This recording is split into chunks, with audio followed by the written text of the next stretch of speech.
Magandang hapon sa lahat. Nais kong iparinig sa lahat ang bidyong ito at saka sa isang tao na minahal ko, biglang dumating sa buhay ko at bigla ring nawala.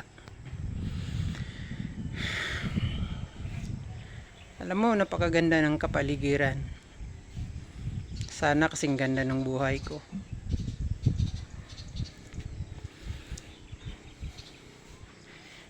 Para sa iyo, sana maalala mo ang simpleng mga bagay na nangyari sa ating buhay 20 years, almost 20 years ago. Nagkaroon tayo ng ugnayan sa isang himpilan ng radyo sa bayan ng Cotabato,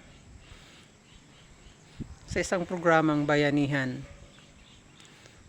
sa simpleng pagkuha ng number, pag-text, tawagan. Nagsimula ang ating ugnayan. Mga ilang taon din ang nakakaraan hanggang sa nagkapalagayan ng loob. Pinaramdam ang pagmamahal sa bawat isa. Nang dumating ang araw, nawalan tayo ng kontak at lumipas ang ilang taon sa ating buhay. Patuloy ka sa iyong buhay. Samantalang ako, patuloy sa pakikipagsapalaran, nakarating sa bayan sa isang lalawigan sa Zamboanga City, sa Zamboanga Peninsula, hanggang sa nakarating sa Zamboanga Sibugay. Habang patuloy ang aking buhay, masalimuot na buhay, buhay nag-iisa, kalungkutan ang palaging nadarama. Hindi ko makakalimutan ang araw na yun. At around 6 in the evening, ang biglang tumunog ang aking cellphone. Pero hindi ko pinansin kasi hindi ko rin pamilyar ang number. After 20 minutes siguro, tumunog ulit ang aking cellphone. May tumawag. At nang sinagot ko, isang babae ang sumagot sa kabilang linya at ang sabi, hindi pa rin nagbabago ang boses mo. Naalala mo ba ng time na yun?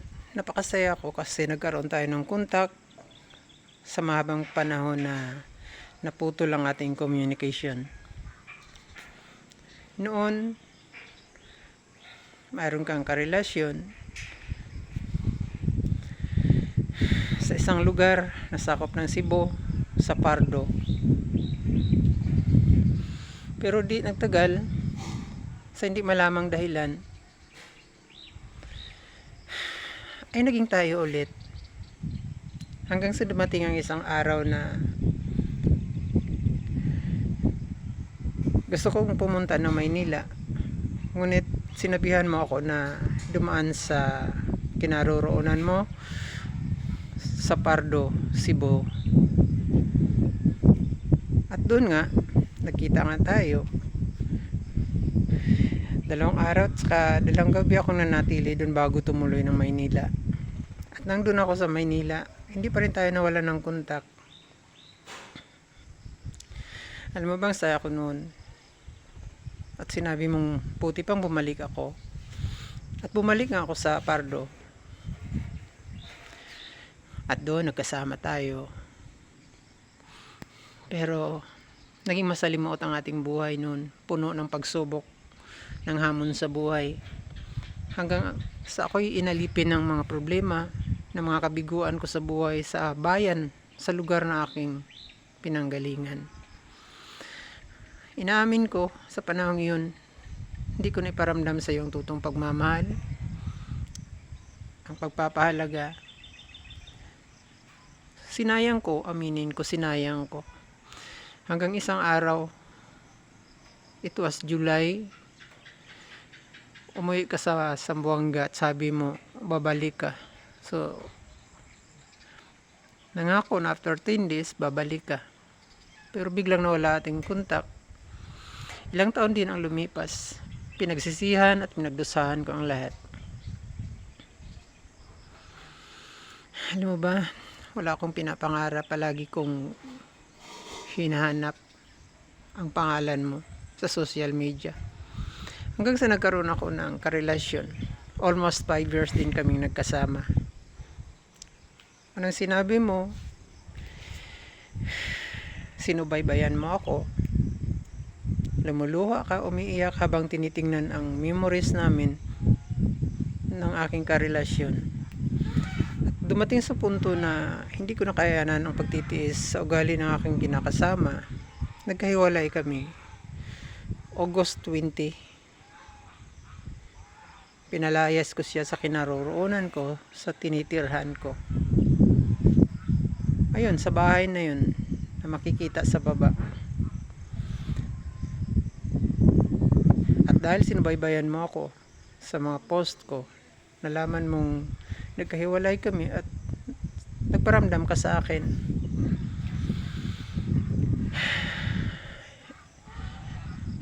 It was September 13 ng gabi. Doon nagkabistuhan tayo na ikaw pala ang kachat ko. September 11, nagkabalikan tayo. May tampuhan dahil sa mga nakaraan. Hindi kita masisi. May pagdaramdaman pero tinanggap ko at pinangako ko sa iyo na hindi na maulit ang mga nangyari sa nakaraan dahil kahit ako pinagdusahan ko. Dumaan ang mga araw sa buwan ng Setyembre. May tampuhan tayo, hindi maiwasan. Hanggang sa dumating ang punto na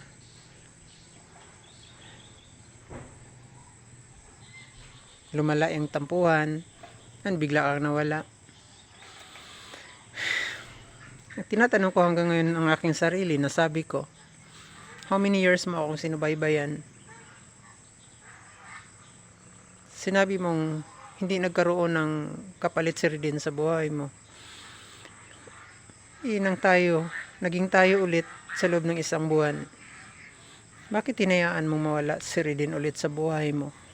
Naging masaya ka ba? Araw-gabi, hinintay ko ang tawag at saka text mo, chat mo. Gaya ng sinabi ko, walang makakapalit sa'yo dito sa puso ko. Gaya ng narinig mo at nabasa doon, kung nabasa mo at nakitang video doon sa na-post ko, nasabi, hindi na kita pipilitin, pero hintayin kita. At sana isa sa mga araw na to, ma-realize mo na ang ginawa mong pagtalikod, pagbaliwala sa akin, dahil sa mga tampuhang yun, hindi sapat na dahilan yun, napakababaw na dahilan. Yan ay kung talagang mahal mo isang tao, dapat ipaglaban mo, panindigan mo. Kaya para sa'yo, alam mo kung sino ka, at sana kung nasaan ka man, sana sa panahong ito masaya ka. Sana may naalala kang isang tao na nagsabing mahal ka.